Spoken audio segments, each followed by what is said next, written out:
All right, guys, I think we're going to get started, but feel free to continue tweeting or checking emails or whatever's going on your screens there. I'm Ryan Dodge. I'm the social media coordinator at the Royal Ontario Museum in Toronto, and I'm joined in this hybrid session by Mike Morosky from the Portland Art Museum, who is sitting at his desk, joining us via Google Hangout. Hi, Mike. Hello, everybody. And on stage with me is Lisa Mazzola, who is, let me get your title right, Assistant Director of Student and Teacher Programs at MoMA, and Stephanie Powell, who is an Associate Educator in the Interpretation and Research Department, also at MoMA. So that's us. Mike, if you want to show our slides, and we'll get going. Yeah, let me. Are you good? Should be. You guys see them now? No. You see it? You're seeing me instead of the slides. Yep. You're That's frozen. So you'll have to bear with us and with this session because we are doing a live hangout through Wi-Fi. We have a tips and tricks document at the end of this session that we'll share with you. And one of the things that we say is never use Wi-Fi. So, can't be helped for this session here, but we'll hopefully it'll work out. Well, yeah. Are you getting a better feed on me now or not? Yep. Okay, cool. Let me go to screen share, and if for some reason you can't see the slides, do let me know.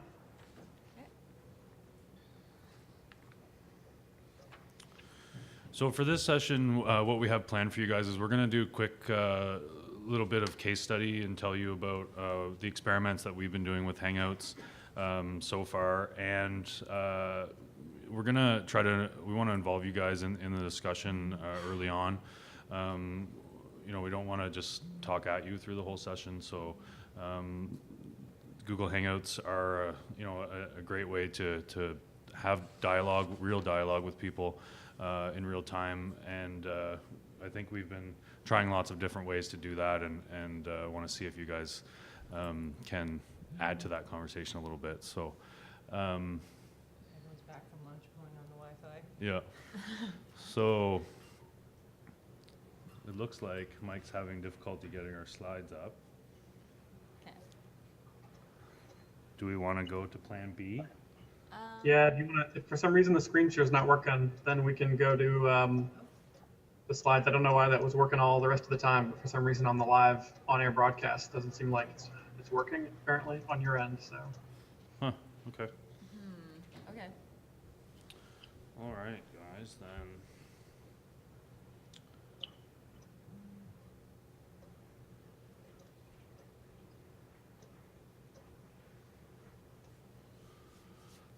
Right, so as I said, this is Plan B. It'd be great to have Mike hang out live with us, but we'll switch back and forth between him and our slides just to give you the information here. If you guys want to tweet about this session, just throw HOA on the end of the hashtag, or you can just use the main hashtag for the conference. As I already mentioned, these are all of our panelists. This is how you can get in touch with us if you need to. And the Twitter handles, both our institutional ones and our personal, if you want to do that. So I guess we'll get right into it. I'm going to talk first about the experimentation that I've been doing with Google Hangouts at the Royal Ontario Museum, or the ROM, in Toronto, and then we'll switch it over to MoMA, and then Mike will show what he's been doing. So in mid-March of this year, we had a bit of a conundrum at the museum. We were launching a new Center of Biodiversity, which is, we have 8 centers, and this was one of them. And we wanted to make a big splash. We wanted to have lots of rich media content on the web and things like that. But we only had 2 weeks, and we didn't have any money, and we didn't have any staff to put all that exciting video content together. So we were sitting around in a meeting room trying to figure out what we were going to do, and I put up my hand and said, what about Google Hangouts? I had heard about MoMA's art hang that they were promoting, so I said, let's try this and see what happens. So throughout the month of April, we held a hangout on every Tuesday and Thursday throughout the month for about a half hour, and they focused on one specific area of our biodiversity center. So we had a hangout with ornithologists, which is the shot here on the slide. We had a hangout with the entomologists and a hangout with herpetologists. So we had live snakes and things like that. And this is just an example of how we did that. For us, this pilot was, it was meant to just get content on our web. We didn't really do a good job of actually hanging out with people live. We were kind of experimenting on air, live, and it took some time to get all the tools and things down. They could have been better, but it was a great learning curve and really trial by fire. Learning how all the different things that you can do with this tool. Since April, we didn't do them regular. We had sort of sporadic hangouts through the summer. Curatorial staff are less available through that time, so we did a few, and then it wasn't really until September that we started doing them more regular. We have one a month. They're on the second Wednesday of every month, and we try to keep the theme of them to whatever's going on in the museum. If there's an exhibit, a special exhibit on or something like that, or programs, we try to have the curators or curatorial staff, technicians, things like that, hang out and talking about what they're doing. And for us, it's really about just showing the human side of the museum in real time and getting the expertise and the knowledge and the passions of our staff out to the world, really, and doing it in a fun and engaging way that's live. And none of our hangouts are scripted. We do have a few sort of questions that we will seed if the conversation is dying, but most of it is just sort of on the fly. Really informal hangouts, which is the point. So in May, we had the curators that we did the hangouts with. They actually were in Borneo doing collecting in Mulu National Park. So I'm going to show you a little video of what we did with those guys.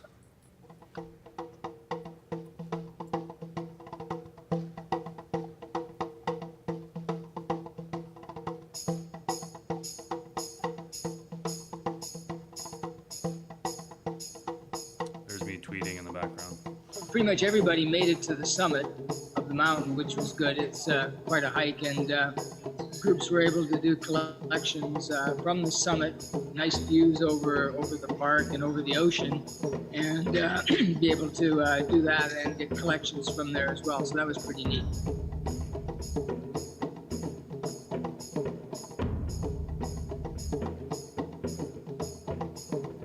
Why we're here, this is a wonderful forest. Mulu National Park is the crown jewel in Malaysia's national park system.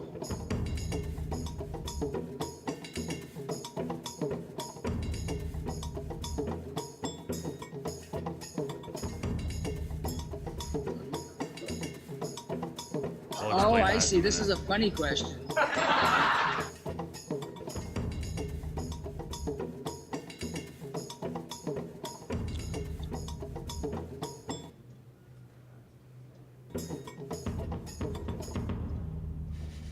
It sounds fun.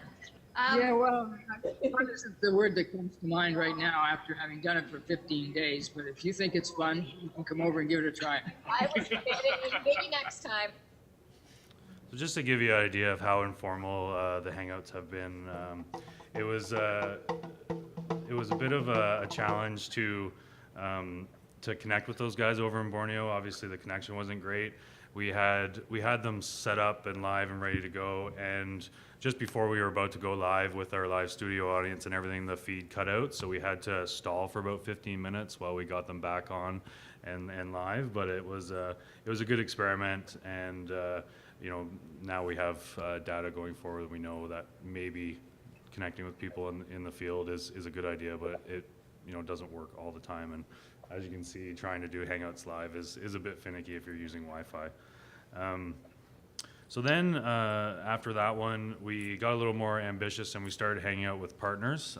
So this is a hangout we recently did in October with Catherine Hansen, who works at the Iraqi Institute for Archaeology, I believe, and our own curator, Clements Reichel. And we have an exhibit on ancient Mesopotamia right now, and we have an accompanying exhibit on the looting of the Iraq Museum in 2003, which Catherine put together while she was at the Oriental Institute at the University of Chicago.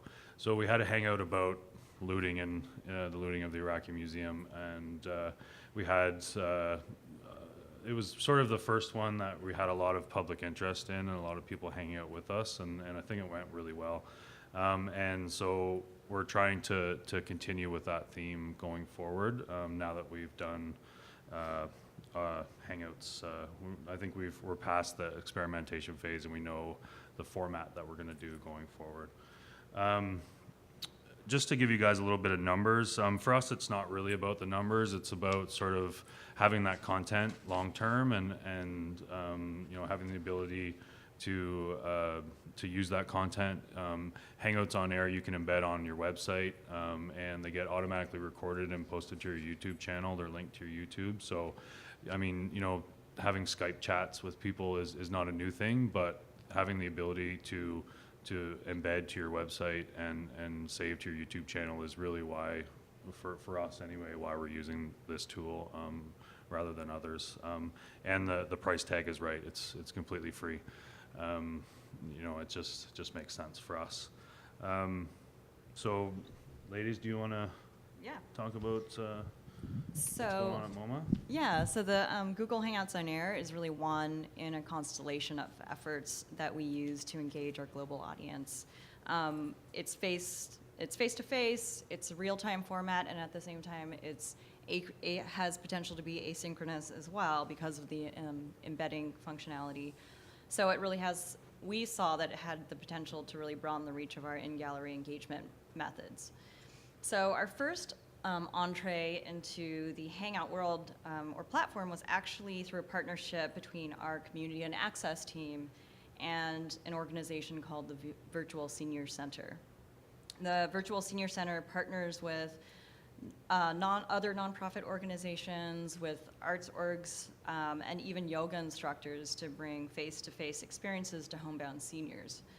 The Virtual Senior Center developed a custom interface that allowed seniors with minimal tech skills to log on and have face-to-face interactions with educators, such as our own Carrie McGee, who's shown here, leading a group of seniors in a discussion around a work by Henri Matisse. And maybe you can move forward. And this is just a detail of that custom interface. I should say this was technically not a Hangout on Air. It was technically just a Hangout or a video chat because these were never actually broadcast. So the only documentation we have are the screenshots here. So, but we began hosting our own Hangouts on Air events in April of 2013. The first Art Hang was an inquiry-based discussion on the theme of identity through the lens of works by Cindy Sherman and Martin Kippenberger. And what we did was we invited a panel of non-experts, people with little or no art background, to take part on screen in an inquiry-based discussion about these works of art. And so there's up to 10 people who can actually be on screen, but then it's broadcast worldwide, so many hundreds of others actually were able to take part by watching around the globe. So, and then afterwards, the broadcast is auto-archived to YouTube.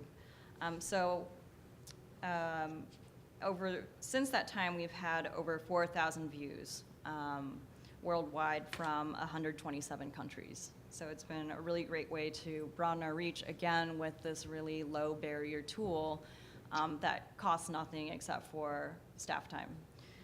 So working in this new format online and with reproductions allowed us to test out some of the methods and resources that we've designed for visitors who, for whatever reason, can't access the physical space of the museum. And going into this experiment, we had more questions than answers about how the magic of the in-gallery experience would actually translate or not online and through the use of reproductions.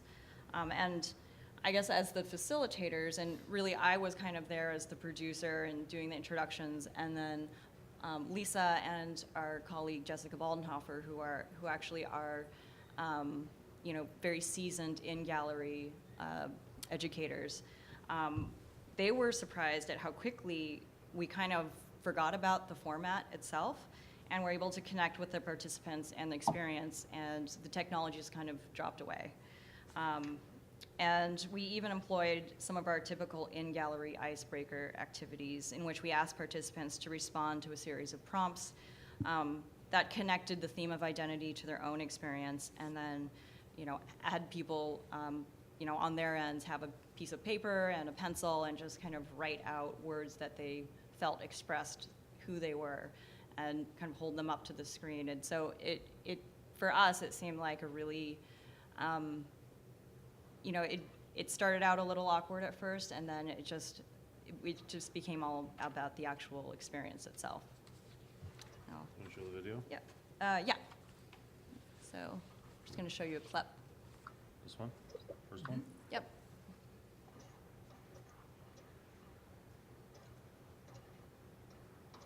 What kinds of things are we noticing? He looks like a very well-off man, like sitting almost in garbage, kind of realizing what it's like to live almost the opposite of his life. Okay, so what makes you say that he looks well off? What do you He's see? A very clean suit, like nice shoes. Mm-hmm. His hair looks well done and groomed. Okay, good. Anyone else? He just looks like he's very satisfied with the way things are going for him. Okay, what about him looks satisfied? Like, what do you see him doing? How it's he has just resting his on his hand with his legs crossed, leaning. He's not very. It looks like he doesn't really care. Great. So it's like his posture, the way he's sitting there, the way he's dressed, the way his head is turned. Good. What else are you? So it was really just as Ryan's interactions were on this format. It was completely unscripted, and it was totally based on other techniques that we have been familiar with for a long time and used on site. Yeah, so just starting from there, Stephanie really touches on a sort of critical point, definitely for me as one of the co-facilitators. As she said, I was so used to in-gallery, in-person experiences. So, I too had many questions about what that experience would be like, and just to, reiterate what she said about how quickly I actually felt I was able to connect with the viewer or connect with our participants in the Hangout. So that was a really exciting moment, because then we knew, well, this is definitely a format that we could continue working with. So at the same time, kind of around the same time this first Art Hang launched, the museum was invited, MoMA was invited to partner with the MOOC provider Coursera. I'm sure many of you folks know what a MOOC is, but it's a massive open online course. And so we were actually invited in as part of a new portal at Coursera that was specifically developed for K through 12 teachers, for professional development for K through 12 teachers. And I work in school and teacher programs, so I was asked to work on this project. And so the first MOOC that we developed was called Art and Inquiry, Museum Teaching Strategies for Your Classroom. And the focus of the course, or the goals of the course, were to introduce teachers to the same inquiry-based teaching strategies that we engage with in our galleries at MoMA, and the things that we do in school and teacher programs, and also in other areas, similar methods across our department. So that was the goal of this 4-week course that was structured with video lecture, and there were things like readings, and there was also a discussion forum that was there. When we launched the course, We had 17,000 students register for it. And so that quickly led to a big question for me. As Stephanie said, she had a lot of questions, maybe not all the answers. I definitely had this question once again of well, how can you engage with 17,000 people in this asynchronous learning environment? It was 17,000 students from over 110 countries. So to a certain degree, there would be, sort of a language barrier and all of those things that get associated with this kind of asynchronous platform. So we slowly started, working on ways and trying to come up with strategies. And one way was to work specifically in the discussion forum and to require that students post. So we did have thousands of weekly posts in the discussion forum. That was actually part of the curriculum that I, asked students they had to post and respond to each other in these discussion forums. But we still wanted to have that kind of magic moment, was there a way that we could actually connect with the students? The discussion forums were very lively, but again, it's an asynchronous platform or an asynchronous sort of structure. So we really wanted to infuse this real-time, face-to-face interactions, and I felt like I specifically wanted to connect with the students. So we started thinking about, well, what could we do? And we started thinking about possibly doing sort of hosting a live office hours type of event, kind of like an open house. But we also wanted it to be sort of more democratic than just 10 windows.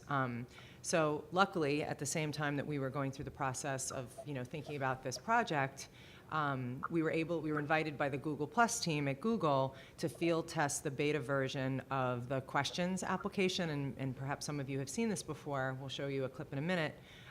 So it's this new application that they developed specifically to allow audience members to participate more actively in a discussion by typing in and voting on questions. So the most upvoted questions would rise to the top of the queue, which you can see here on the right side of the slide.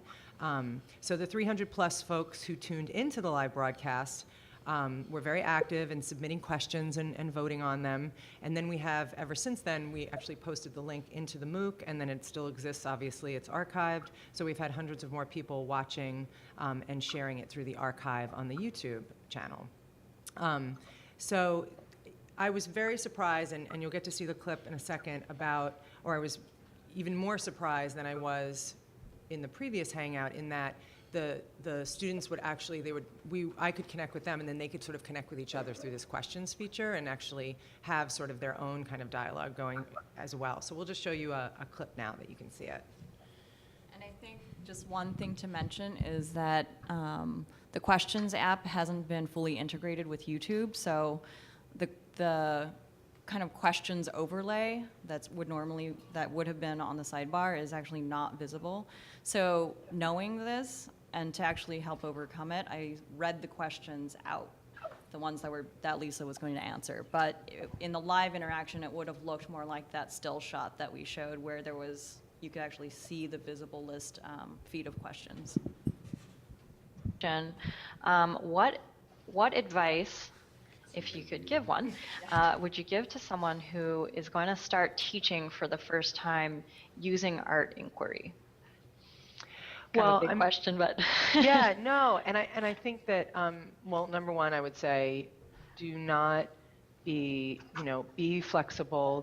Don't be afraid of the outcome. I mean, I think that, and this has come up a lot, where I think that, and Laurel talked about it in the article, the idea of how uncomfortable we get with sort of the silence that happens when you use this approach. And I think that I want to strongly encourage you to be brave and to not be fearful, and to just be as open as possible to the process, and be open that in the beginning it's going to take a little while. I mean, it was a very long time ago now, but I remember when I first started teaching in this way, well, one, I was terrified, and two, there was a period of time where I noticed that I was asking questions in a certain way, and I was. So both this art hang and the identity art hang were actually embedded in the MOOC, so it became a resource for the course, and now they're resources that we can use moving forward. And again, just a little bit of stats. We've had, since that time, we've had 484 views of the Hangout. And then we're going to turn things over to Mike now. So Mike, I can hear you, I think. Oh, good, good. Yeah, look, I wonder why the slides aren't working, but that's okay. Well, Are you back? Amazing. Maybe. can you We hear can me? see a black screen. We can hear you. You can hear me, but you can't see me. Okay. There we go. Can you see me and hear me? Hey. All right, we're gonna turn you around. And Okay. do you want to just talk? And I'd rather people see you while you're talking than show your slides. Is that okay? Yeah, well, we've got this brief moment of the wind blowing in the right direction for your Wi-Fi connection. Okay. And I've gotten audio from you the whole time, so I've been able to listen. And yeah, so I think Everyone wave to Mike. Yeah, I'm Mike. hello everybody. Yay. So I'm director of education at the Portland Art Museum, but also work with found and edit the site artmuseumteaching.com, which has been this community of practice online. So I think the Portland Art Museum, when I came on board here a little over a year ago, we were actually started using Hangouts pretty regularly to primarily connect with artists. We have a whole series of artist-driven participatory projects that we run here at the museum. And we used it to connect with artists that were in Berlin, New York especially, San Francisco, and other areas. So we started using Hangouts just kind of as an office, tool, a device to really get these connections happening, but not as a public program tool like MoMA or even these sort of video archive presentations. So we haven't gone in that route. The Portland Art Museum was part of some of those conversations with Google, where they were really bringing together museums and trying to figure out how we could use this technology. So that was really helpful and important in the beginning. But in terms of the way that I've used it, I think in the most interesting ways is through the artmuseumteaching.com community.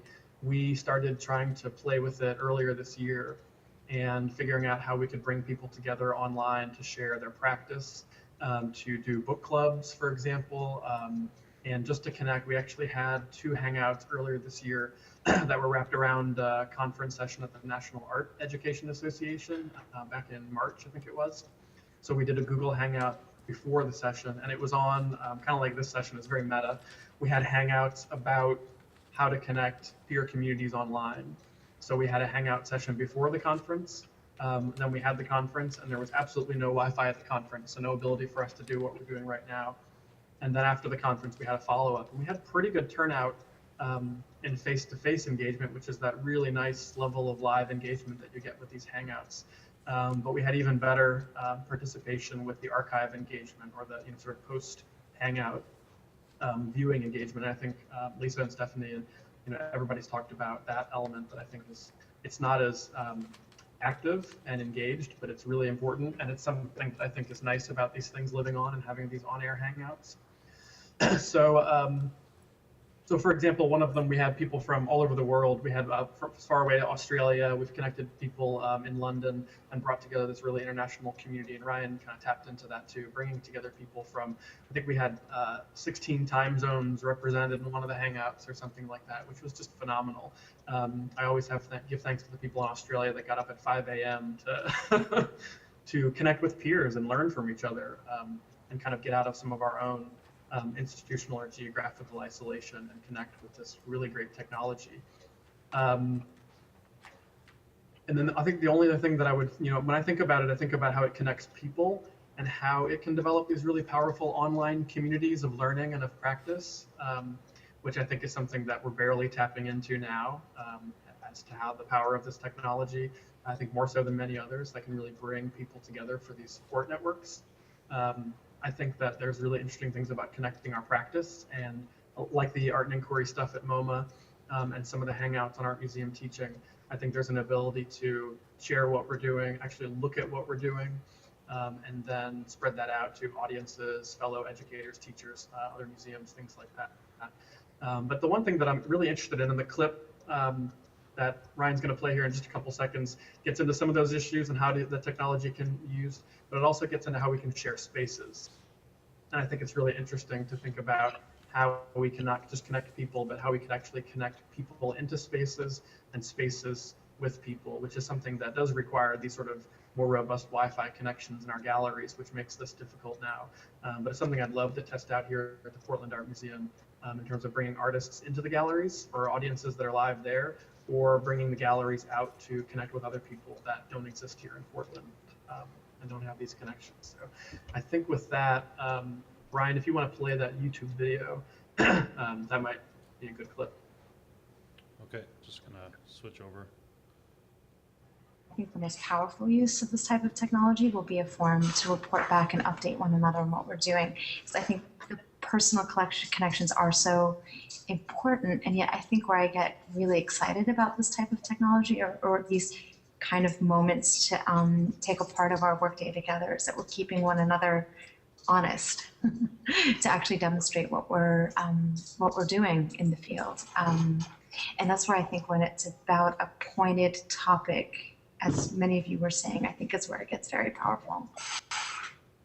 I'm glad Google thinks that we're socializing, but I think it's going to be a lot more than that. Yeah. An interesting thing in the first Hangout too was when one of the participants who was participating on a laptop just took the laptop and showed us her space, her laboratory and teaching space.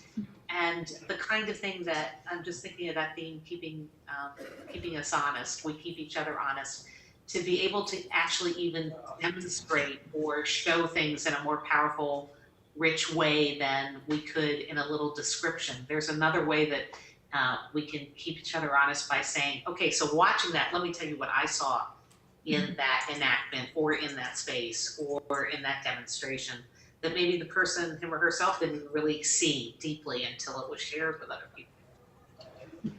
Yeah, I think that we talked about this during the first Hangout, but I think that the Google Hangout technology has a really great potential that I haven't even started playing around with yet in terms of sort of place-based Probably good, Ryan, nature of bringing where you are into the conversation. And, you know, we talked about all the...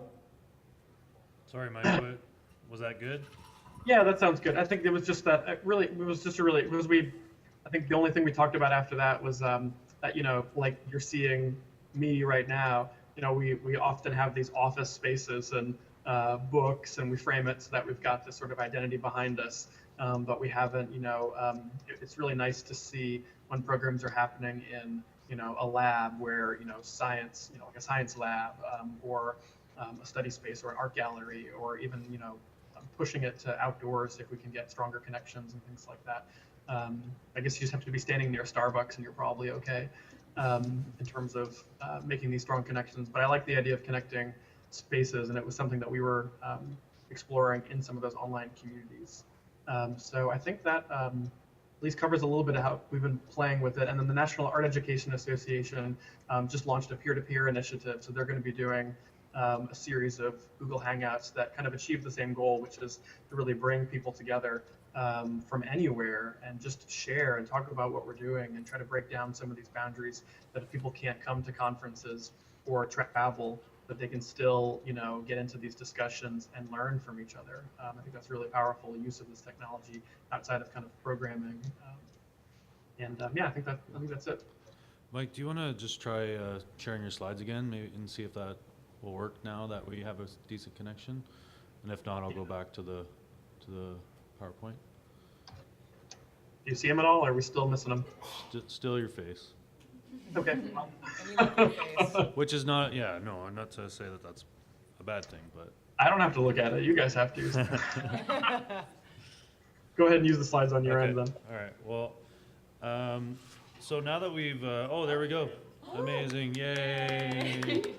Awesome. So yeah, we'll turn you back over. So I'm glad it's working, because this is a feature that I think it's fantastic to use when you're doing a Hangout is you can share your screen. So for instance, when we had the Hangout with the curators in Borneo, you know, we had a Google map pulled up of the island of Borneo to show people, you know, where it is and where these people were hanging out from. So I guess, do you guys want to start we're going to talk about some of the challenges that we've had with using this tool, and there's a whole range of challenges. And I think also because, you know, we're basically done with us talking to you. So if you guys have any experience using this format, either for events or just for your personal use, we'd be interested in having you just chime in.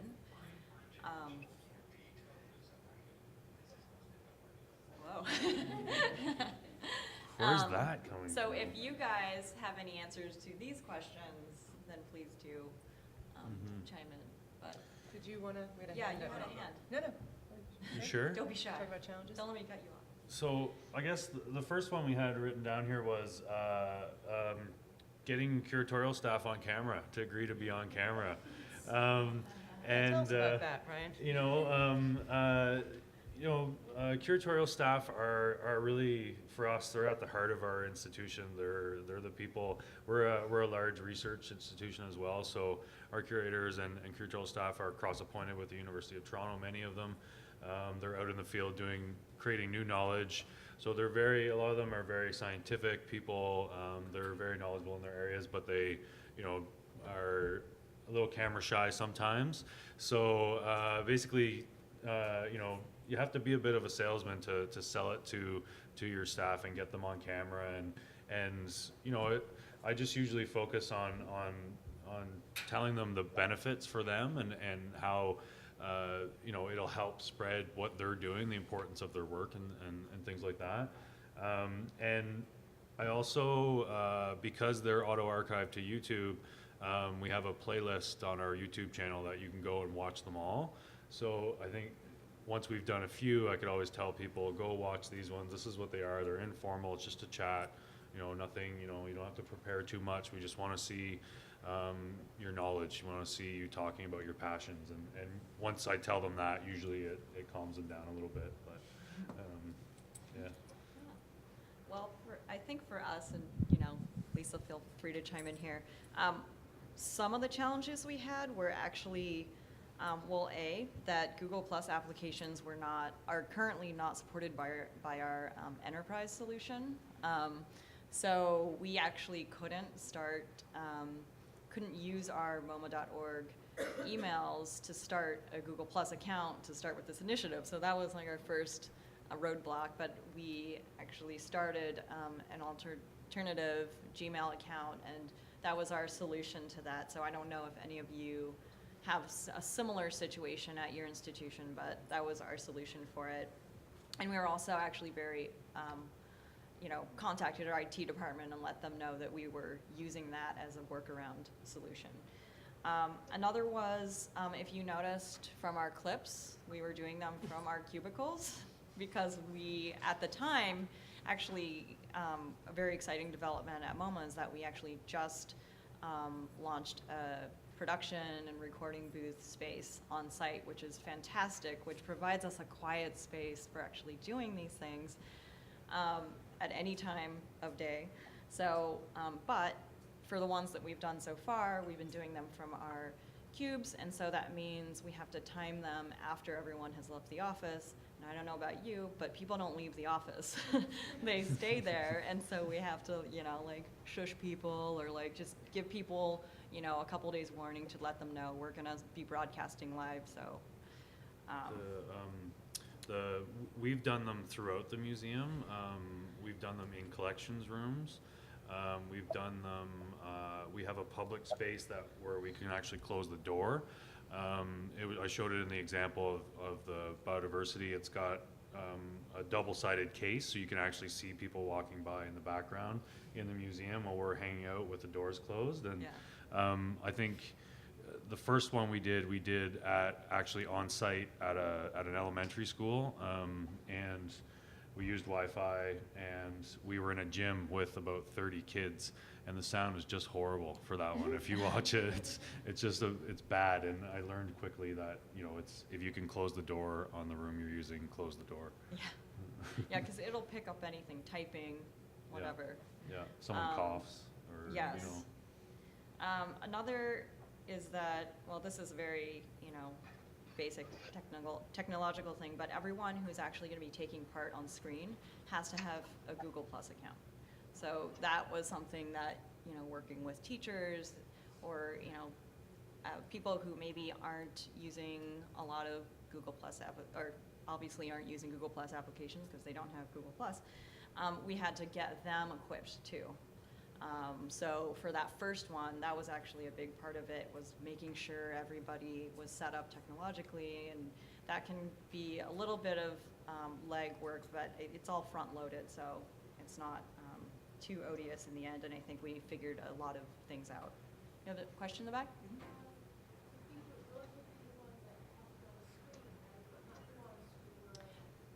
True. Exactly, yeah, I was just talking specifically about the people who are gonna be on screen. For security reasons, Google's implemented this policy that you have to have an identity, an actual Google Plus identity, so that you don't end up being some spammer who just, joins in on a conversation. And then another thing is, and this is something I have expressed with our contacts at Google, is that the Google Plus interface is actually not entirely straightforward to work with. And it's rapidly evolving for the better, I think, but that they have a lag time as far as documentation. And so that for us has been, it's a little hard to kind of keep up with. And so something we'll share at the end is actually a little tips and tools sheet for you guys to take home, and it's a Google document, so it'll be updated as things evolve, which we did all of the planning for this session through Google Hangouts, and Google implemented some changes. It was like last week in October or something. So we hung out the 1st of November to just go over everything, and the entire interface had changed, and we spent most of the time trying to figure out where all the buttons had moved to, and working out the slide share thing and everything. So just like any other social network, there's always changes, and or Mike's back. There's always changes to keep up with, and it's just the nature of working with technology these days. I think is just that there's always going to be something new. So that's a huge challenge. Mike, did you want to? Yeah, I wanted to just mention one that I think as we were thinking about the National Art Education Association, initiative too, was something I kept bringing up, which is when I started these Hangouts, just a book club or a pre-conference get-together, the idea that you could manage the content, so facilitate an actual conversation at the same time that you're managing the technology, is not possible. It's really hard to single-handedly manage a Hangout between, you have to have someone, I think, that's primarily dedicated to just, opening the Hangout, inviting people, creating an event page, sharing this, as soon as you have that, sharing it on social media, getting it out to that, there's a YouTube stream that gets created for an on-air Hangout, making sure that there are people that are viewing there.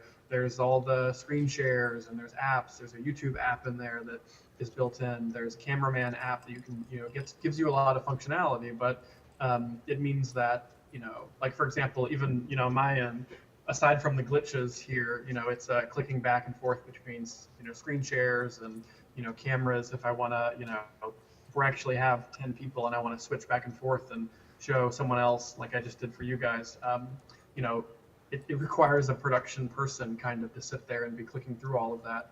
And I think that person also, like Ryan mentioned and Stephanie did before, Hangouts rapidly evolving. And so even today, when I went on, or yesterday afternoon when I went on to test, I was like, no, things changed again. And there are some things that look different when MoMA logs in, and some stuff that looks different when I log into it. So I think, testing, I don't know, I'm preaching to the choir because you guys are at MCN. So testing is in our DNA for people involved with technology. But, not just being ready for glitches, but to have someone that can field that while the person managing the content is still totally on task, not distracted by tech glitches. And then someone is there fixing it all and working on it while the actual program is happening, I think is really important. And it's a challenge, a really big challenge for small museums. Yeah, I would echo the two-person or multiple people working on a team to produce these things. I'm normally by myself when we do them at the museum, and one time I was checking the Twitter feed because we were engaging with people on Twitter while the Hangout was happening, and I forgot to turn the mic on. So the first 4 or 5 minutes of one of our Hangouts, I had to trim off when it went uploaded to YouTube because there was no sound. Normally when we do the Hangouts, we as we're setting up, we'll turn the video feed and the mic off as we're setting up, so we can do prep with the people that are going to be on camera, and so that everyone else doesn't see us setting up. And it's a great tool, but you just have to remember that you've done that. Yeah, and I just wanted to, and this point has been made, but just as Stephanie was the producer of the 2 art hangs we did at MoMA, and without her in that job, I don't think I could have been as comfortable facilitating as I was. I was completely, knowing that she was in charge, I just had it's like I didn't even have a care in the world about that. And that was totally key. So I just wanted to say that from the educational, as being the educator, trying to connect with people, even though we were not in the same space, it was a key point. Mike, do you want to switch to the next slide? And did anyone out there Yeah. have any, do you guys have any experiences or? Yeah. Yes.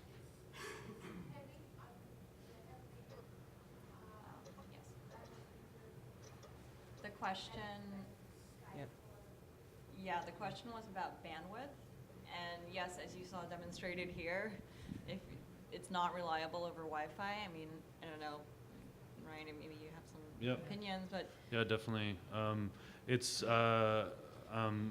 pretty heavy. If you Google Hangouts, there's a sort of like a list of things you need, and it gives you the actual how much bandwidth a normal Hangout takes, or it did last time I checked. Hope it's still there. It's also a good idea to let your IT department know that you're going to be doing a Hangout, so that they can, monitor and +1 from Mike. It's just nice for them to know when they see the spikes and what's going on your infrastructure that they know that it's not someone trying to break in or anything. It's you're doing a Hangout. So, but always have a wired connection. I've acquired I think it's like a 50-foot Ethernet cable from my IT department, so that when we move around the museum, I can always find a place to plug in and do the Hangout, so we can do them in collections rooms, which people seem to really love. We have a big stack of pots or something in the background. It just adds more to the experience if you can do it in places like that, and it's wherever there's a plug-in in the wall, that's where we do them. So. yeah, and ours were also all hardwired. And we also found, and I don't know, maybe this has changed, but as far as sharing images or sharing other types of media other than still images, we found that audio and video were still too chunky when you played it back. And so we've really relied on showing images and actually showing them in a more lightweight program like Adobe Acrobat rather than PowerPoint, just because we want to minimize the number of risks that you're taking as far as like bandwidth and your computer crashing possibly while broadcasting live. So, but yeah, we'll go over more tips later. So the audio video concerns you mentioned, there's a much higher quality if you use an external USB webcam as well as if you dedicate a microphone, not a microphone built into the device. Yeah. Okay. So Apple products, for example, the earbuds that come with an iPod or phone, Yeah. The inline microphone and earbud is much higher audio than if you're just talking to the Yeah. Yeah, definitely. It's on our, yeah. noise, and Yeah. it's Yeah. much higher, much better experience all around. And if you try to hang out with multiple people, so we did a hangout with a couple of weeks ago with Paul Nicklin, who's a National Geographic photographer. He was in Toronto, so we were lucky enough to have him in. And there was a grade 4 class hung out with us, but they were all looking at a laptop, and we had feedback throughout the whole thing with the kids like cheering, and it was great to have them there, but by them not using a headset or something, it created some audio issues. A lot of the time, I'll use, so I guess our experience hasn't been totally free. We bought a webcam for $100 that I use and I plug in, and it's got a mic on it as well. So most of the time we do interview style, so we'll have a couple of people on camera, and I'm sitting behind with my laptop and the camera's focused at them, and that's how the feed goes. And you're right, it is much clearer with that HD webcam, although with the recent changes, Google, like the feed is clearer. You'll notice in the videos that I show, or the video I showed of the hangout from Borneo, it was really choppy and really pixelated. That was the quality back then, but 6 months ago. Just while we're talking quality, we do a lot of this too. not just the speed, the actual technology is different, and we'll actually tell people don't even try it, no matter how fast it is. Yeah. And find a bug. We'd rather you have no experience than a bad experience. Yeah. To that degree with not plugging. Mm-hmm. Yeah, the last thing you want to do is set up the event, tell people, everyone that's happening, and then, go to do it and the connection fails or something. Especially new people, you get 1 or 2 tries and then they just Yeah. don't want to do it anymore. Then they never come back, yeah. Exactly. Yeah. Did you, yeah. Yeah, I guess one of our challenges is the 10-person limit. So with the Glam Wiki community, we do a monthly Glam out, and we found that a lot of people want to be contributing to the conversation, so we have a Twitter back channel. Just to echo your point about having a producer role, but we actually have fallen into having a Twitter back channel role. Yeah. And then that person is then taking those questions, sticking them in the chat, and answering them in that way. But I was wondering if you think now this questions app is kind of a solution to that, or if you think there's a better reason to kind of continue doing that Twitter back channel, or if you have experience with that. Well, question. yeah, so that was one of our other tips is have a producer whose entire job is to just, run the slides and images and everything, and then have a dedicated social media maven who's kind of keeping an eye on the event page, if you're using an event page, keeping an eye on Twitter and Facebook. And even though this new questions app is a huge boon to using HOAs, I think that it's still, people are gonna use social media. They're not gonna always use the method that you prescribe. So I think it's still worthy if you have someone to do that, to do it. I mean, I think for our second event, we were kind of doing it, we had less time to plan for it than we normally would, and so I had an iPad up, and I had a screen up, and I had my phone, and I was I was moderating the questions, and people were upvoting, and then I was also keeping track of all the different possible channels where people might be sending in questions and comments. But And we did have some Yeah. folks who were Yeah. responding at the same time in Twitter, and Stephanie's very adept at kind of weaving So, that all. So we were yeah. able, and then after the event, people could, with the MOOC, because we had a hashtag for the MOOC, people were continuing the conversation. Yeah. Oh, and establish a hashtag Yeah. from the get-go. To follow on that as well, using Twitter as a back channel, it also creates that kind of, it amplifies the effect because the question and answer within the app, within Yeah. the Hangout, we'll interact with people within the Hangout, and that's all. Twitter, you'll have people that aren't even participating, No. sharing. Yeah. Yeah. People that are watching via your website or on YouTube or something can still be part, even though there's only 10 spots. Yeah. You're not going to get that with just a question. Yeah, that's a great point. I was just interested in, you were talking about how people have been really receptive to when you involve collections in the Hangout.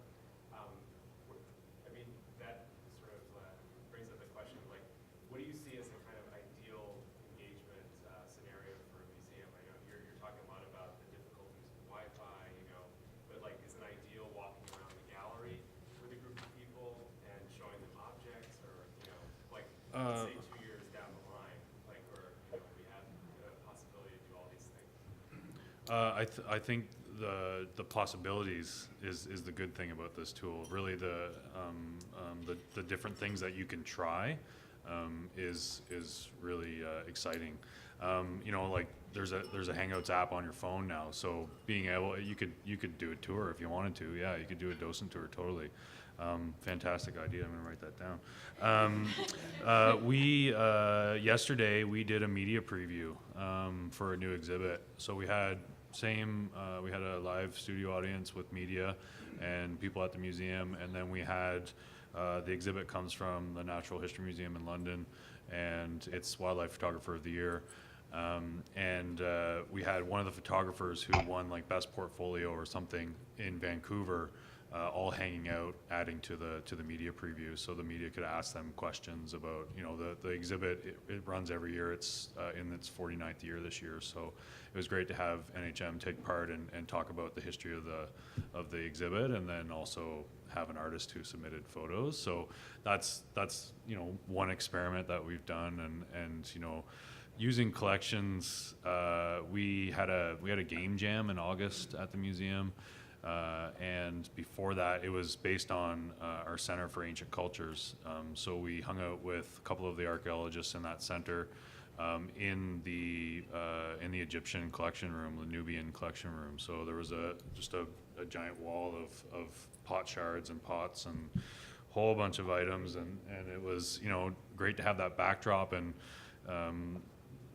you know, it just adds a little bit more to the experience for people. And I think the best thing to do is just try it and see what happens, and see what works. And if it doesn't work, then don't do it next time. But if it works, then keep doing that.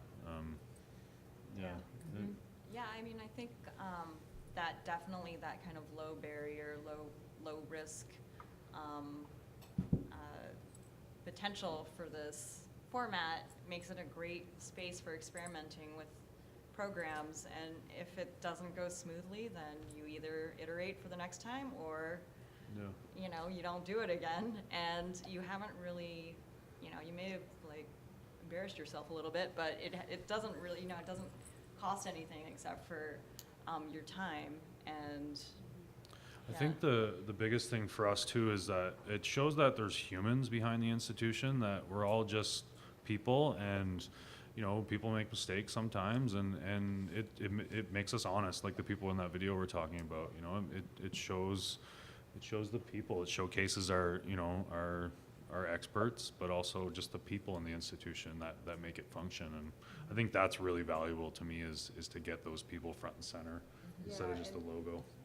Yeah, no, it's such a interesting question, because now that we've experimented in the ways we have, I mean, I was so troubled in the beginning of, well, but I'm so used to being with people, and I'm in the actual spaces, and they're with each other, and I'm with the things. And now that I've seen the potential in this format, yeah, I mean, would it be great to be walking around the galleries?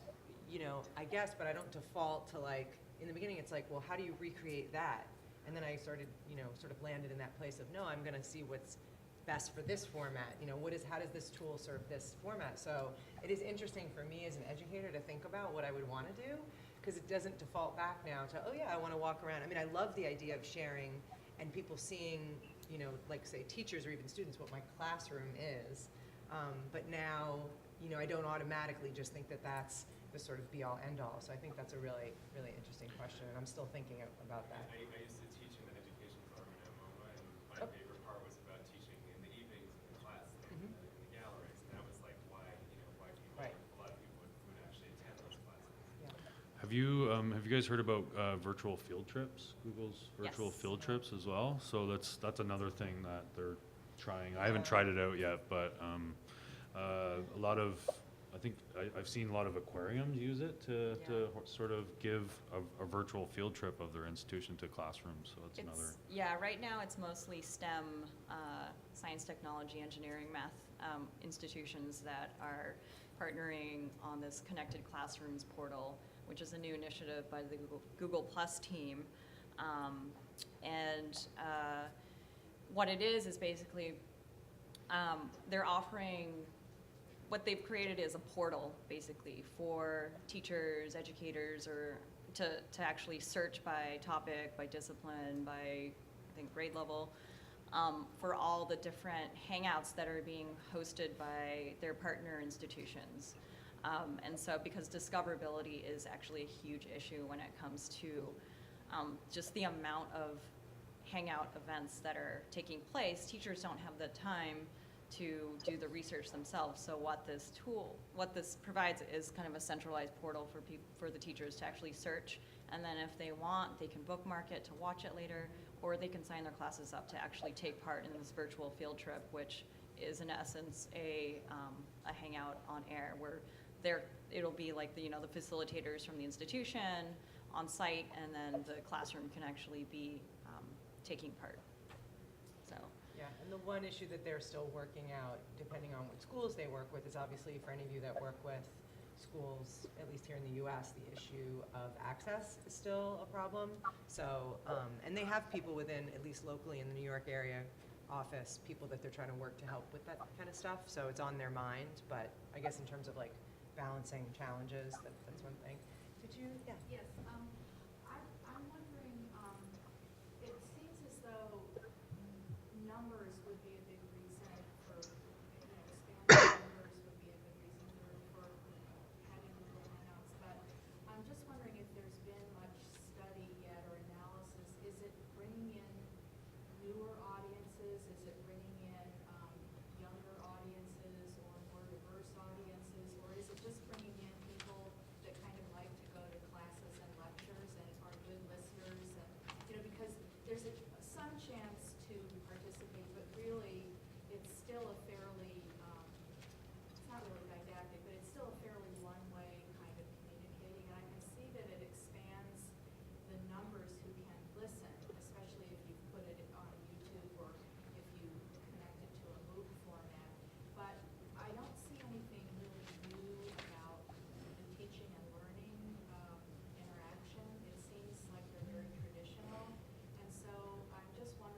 No studies that I know of.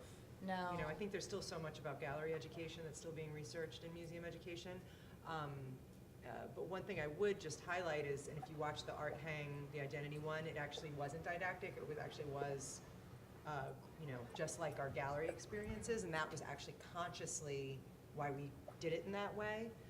Is because, and we all, each of us on the panel, one of the reasons we all came together is we each are kind of using it in a different way around a different idea in museum education, which is really great. And one of the things that we were talking about at MoMA is this idea of engaging with people through similar to the way we do in the galleries.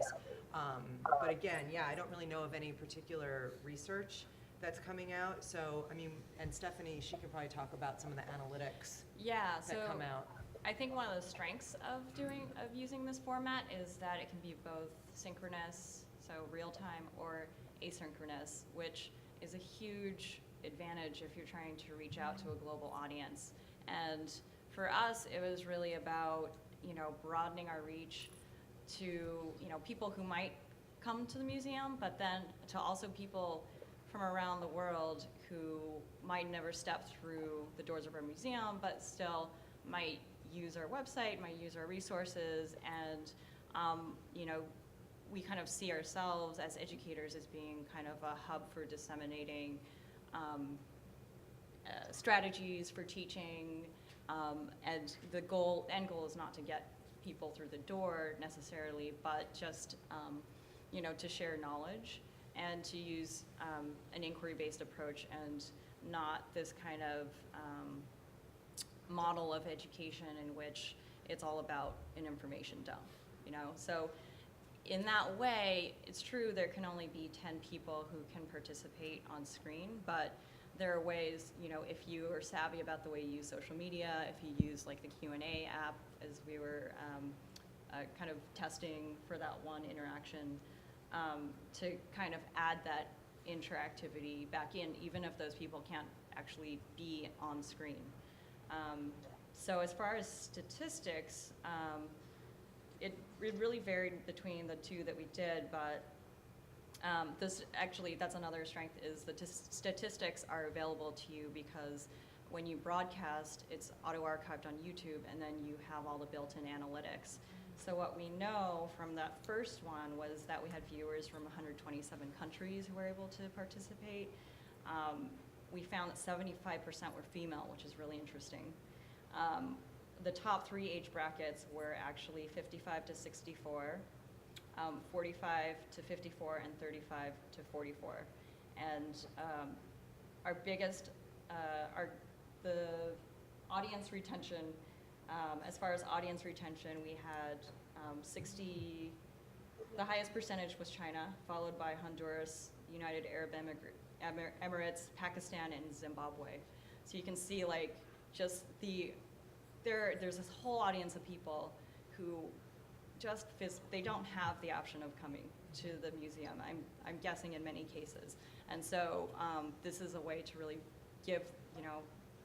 provide that experience, even though it's not physically on site. Our mission and vision at the ROM recently changed, and it's now, if I get it right, Cheryl, if I don't, we can. My boss is over there. It's to connect people to their world and to each other. So we're looking for ways to make that a reality, and this is one of the ways that we can do that. And like Stephanie said, yeah, there's only 10 people that can take part right then and there, but over time that video is available for people to go back. I was speaking about this at another conference in the first of the month, and I had a professor at U of T come up to me, and they were talking about the issues with the Iraqi Museum, and she didn't know that we were doing the Hangout, but she said, I'm gonna make my class watch it in another session of their course. So, just having that ability to go back and watch it.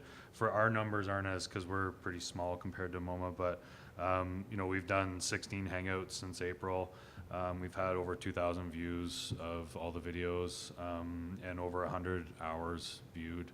So people may not watch the whole thing, but they'll watch parts of what they're interested in and switch back and forth between all the different ones. And most of the people watch through an embedded player. Over 60% watch it embedded, and only about 3% watch on a mobile device, which kind of makes sense because it's a small screen. So, Mike, did you? Yeah. Oh, here, let me, so, cool. Yeah, and I couldn't hear the question, but I think the discussion, gives me a sense of what it was. Yeah, I think one of the things that interested me was the question, I think where this all started, which was about whether this is sort of didactic or more kind of, sort of interactive or conversation based. And I think that's one of the concerns that I always have in my mind about whether we're, actually bringing people together through this technology. And like Lisa said, are we using this tool, or are we just trying to fit it into our existing programming structures? And I really like when we can use this tool to push what we're doing to engage people and to try to engage people in different ways, different locations. So I think that's something that's good. I think, there's a lot of viewing of these videos, which is really great, but that ends up being, slightly less engaging for those participants when they're just viewing versus those people, if there's, small discussions where you can get 8 or 9 people together and, have conversations or bring artists together or something like that. I think that live face-to-face interaction is really awesome and something that this technology does that few others do as successfully, and getting as many people to join it as possible. But yeah, so I think the interactive side of it is really where it's super successful, and yeah, I don't think of it as didactic as much, but I could see how it could just be a video, broadcast kind of thing. So. Part of the reason that I asked the question too is I edit the Exhibitionist Journal, which is in fact a legitimate publication, despite its name. It sounds interesting. I think it's a great. I want to read it right now. Right now, but actually our latest issue is on new media, and one of the articles in there is an article by a young woman who's questioning, especially the social and cultural non-diversity of social media, and the fact that although there are many people who are not of the mainstream who use social media, they're not necessarily connected to museum Twitter feeds or other kinds of activities. And I mean, it sounds like in terms of the demographics that you have, that you're still getting kind of an older audience and the kind of audience that would go to a lecture series or a programming series. And so I'm just wondering if there are ways to make this kind of thing more accessible and inviting, say, to teens, I mean, who are on their phones constantly, although it sounds like people aren't really accessing this through their mobile devices, and also a more diverse audience. It sounds like you're getting a diversity of countries, but are you getting a diversity of population, for example, within the states? And it just seems like something that's new like this and connected to Google and to social media ought to have the capacity to attract wider audiences, and it's maybe something just to look at or to have people investigate how that could happen. Mm-hmm. I think one of the things with this tool is it's so new that like if you try to go and type in Facebook best practices, you'll get tons of stuff. If you type in Google Hangouts on Air best practices, there's not a lot there, but it's growing. But I think what we've been doing over the last little while is just experimenting and finding out how this tool could work for us. So that's what we've been doing at the ROM, and it might not reach all those people yet, but I think it has the potential to, and we just need to keep going. And one of the things when I had my chat with the Google Hangouts lady, she said make sure they're regular, make sure they're at the same time, that they're consistent, and depending on the topic, people are gonna either want to engage with that or they're not, and that's okay. But keeping it consistent all the time and keeping them going, people know that they can come back and engage with your Hangouts. And I think it's also how you promote it. Like, for example, anything we put on, which we didn't for the art hang in particular, but if we wanted to do another one and focus more on teens, we actually had teens in our Hangout. It was a mixed group, and in the clip we showed, there was actually 2 teens from Portland that were talking. When we put something on our teen Facebook page, the thing blows up and they go right to it. So I think it's really how you promote it.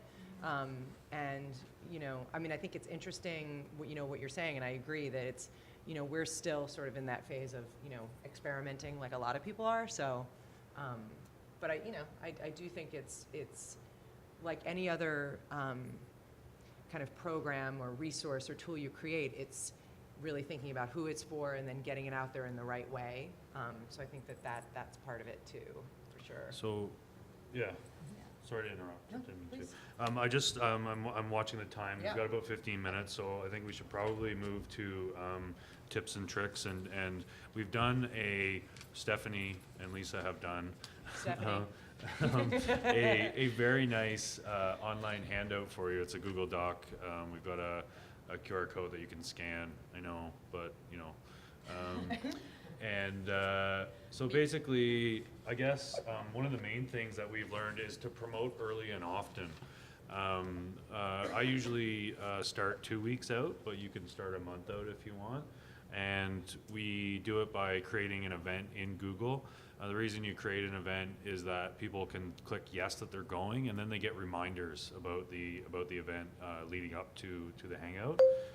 We also set a hashtag. And yes, we're still here. You guys want to set a hashtag so people can ask questions and things? Yeah.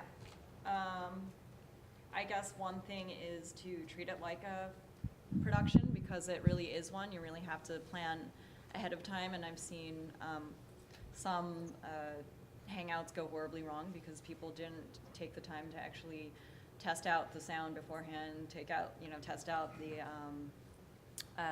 the audio beforehand. So as with any media event or production, just make sure that you rehearse and you test with all of the participants beforehand, using the same connections, using the same equipment that they normally, that they will on the day of. There is actually, I think actually they changed, now it's still called the Control room? They're going to be changing the name of the app to Control Room, but currently it's called Cameraman. So actually, right here is a bit of a misnomer. But the Control Room, the Cameraman app is actually a built-in app that allows one person to kind of be that moderator as far as advancing images and being able to unmute people or hide people. And so it's actually an app that you have to turn on the functionality of before you start broadcasting. So there's no reason not to turn it on. It doesn't mean you necessarily have to use it, but I would highly recommend using it. Along the left-hand side of the window, you can see here, that's the list of apps that have been, you can go and download. There's a whole list of them.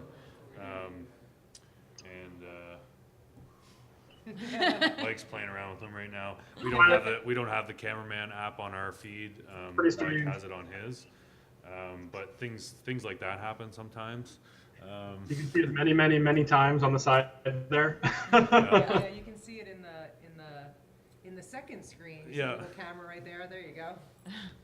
That's so wild. Sorry. You can download it. There's a YouTube app. There's also a toolbox that allows you to put the name of your institution along the bottom, and just things like that are really helpful and are getting better over time. Okay. Another tip is, I think we mentioned this earlier about preparing visuals beforehand, and that, in our opinion, for now, audio and video is not really optimal. And designating a social media maven to, keep track of the other channels that people might be trying to communicate questions and comments over. Hey, really quick, I wanted the audio and video thing. I just, for 2 seconds, chime in that there is a YouTube app they've built into it, but as we found out this morning, because of copyright restrictions, you're not able to use the YouTube app to play videos in a Hangout on air, but you could use it during what they're calling video parties or whatever, where it's not on air or things like that. So. Mike, do you want to switch the slide so people can download the document? Yeah, sure. That's all right. That is just, that's gorgeous.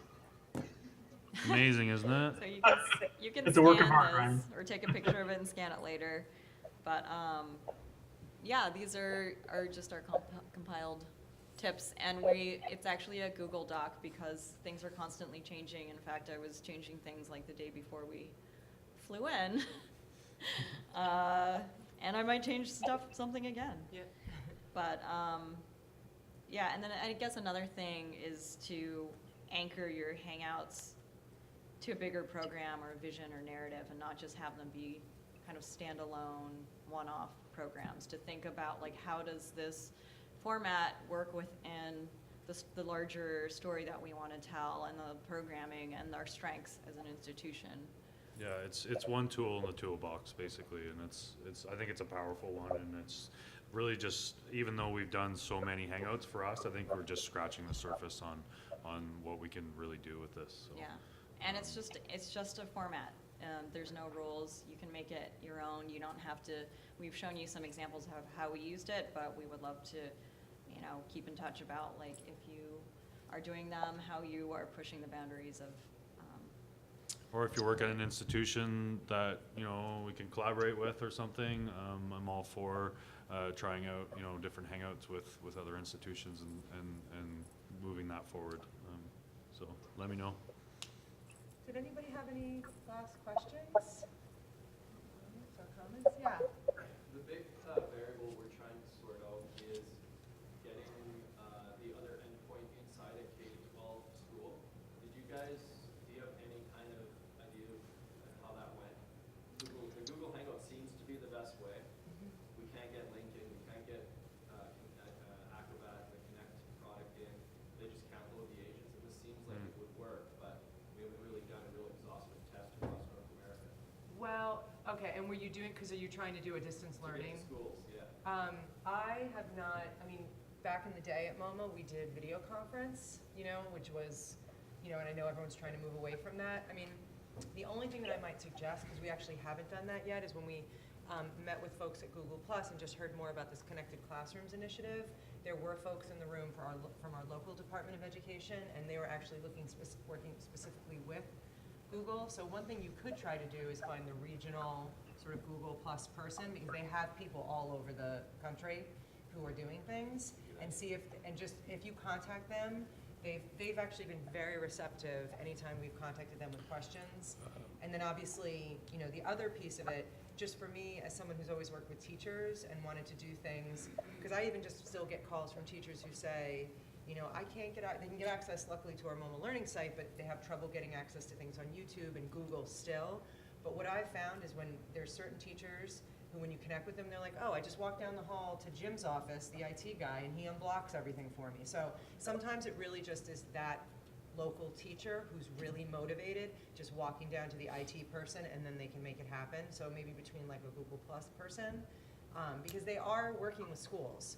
So they're, and of course they're still, dealing with barriers too, but that's probably what I would recommend. When we did a Hangout a couple weeks ago, and we had the classroom Hangout with us, the teacher, he was a volunteer at the museum, so we basically I sent him the link to his personal Gmail account, and he just logged in from a laptop using Wi-Fi in the classroom, so he got around the firewalls and things that way.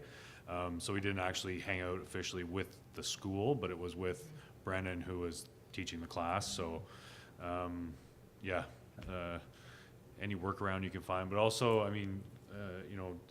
get in touch with Google. Katie Yates was the person I talked to at Hangouts. I think she's in the Midwest somewhere, but yeah, there are regional people. So and they're usually very helpful with all that kind of stuff. And you can also sign up to be, through the Connected Classrooms portal, to actually be a partner institution, if that's the direction you want to go. Or you can at least get in touch with someone to talk about that potential, because one of the services that they will provide is they'll send, if it's local or, at least virtually, they can have a technician, like provide a technician to actually help that school ramp up technologically in order to take part. Yeah, we were actually considering at one point, we're getting so frustrated just sending basically a laptop with an LTE card in a box to go right around the whole thing, right? there. Mike's brought it up for us. Thanks, Mike. Yeah. Was there someone else in the back? I saw a couple hands. There are no stupid questions. We haven't used Google Hangouts. I'm not very familiar with it. So my question is, you know, you talked a lot about practice. Make sure you do all these things. Make sure you know the interface. Make sure you're connected, archived. So you're doing all this practice. It's not archiving that, correct? Like No. You choose when you want to archive something and have it go to YouTube. When you do all kinds of meetings and all those kinds of things on the back end without archiving those. Yeah. Yes.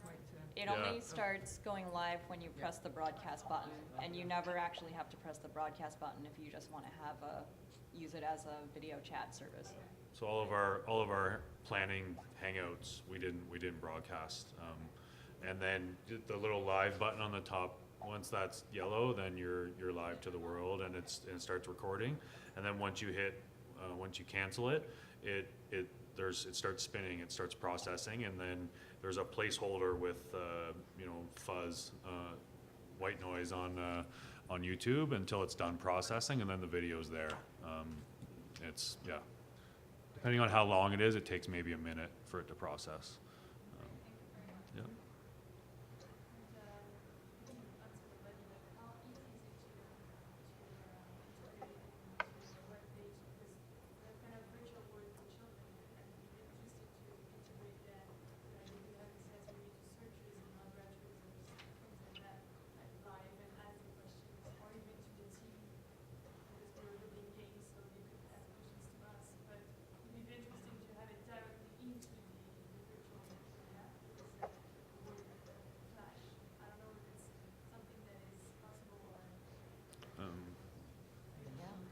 I mean, it's You get an embed code when you.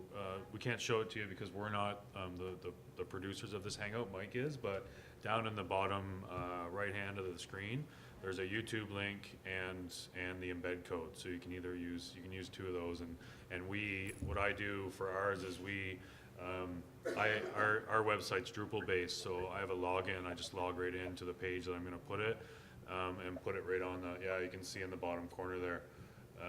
The embed code. So depending on how your website's set up, it's copy and paste. Yeah, super easy. Yeah. great. Cool. Thank you very much for coming, guys. We really appreciate you guys taking the time. I know the program at this conference is amazing. It's tough to make choices to which ones you want to go to. So we really appreciate you guys coming out to hear about this. We're around all week. We'll be here all week. If you have any questions, let us know. Thanks. Mike, do you want to say any last things? Oh, just thanks. I'm glad this technology held on for this session, although we had some bumps. But yeah, thanks. And take risks. Go do this. Try it out, and then share. Let everybody know, and make sure that if you're experimenting with something, that we can all find out about it, so we can all learn. I think that's so important. That's why this technology can exist. It can help support us to learn from each other, so that even if I can't afford to come to MCN, I can still learn about all the great things that you're doing. So. And Mike, once the video's processed, can you tweet out the link for us with hashtag and everything? Yeah, there's a YouTube event page that was tweeted out, but we'll definitely share the final video once it gets processed. It should be, it usually takes a couple minutes, and it will go to a YouTube page that looks something like this. And this is the live page, so it's very meta. But we'll definitely tweet that out, put it on the MoMA Learning event page that was developed for this, and we'll hashtag it MCN2013 HOA. Awesome. Thanks, Mike. Bye. Thanks, Mike. Bye. Thanks, guys. Thanks, guys. Anybody wants to scan this?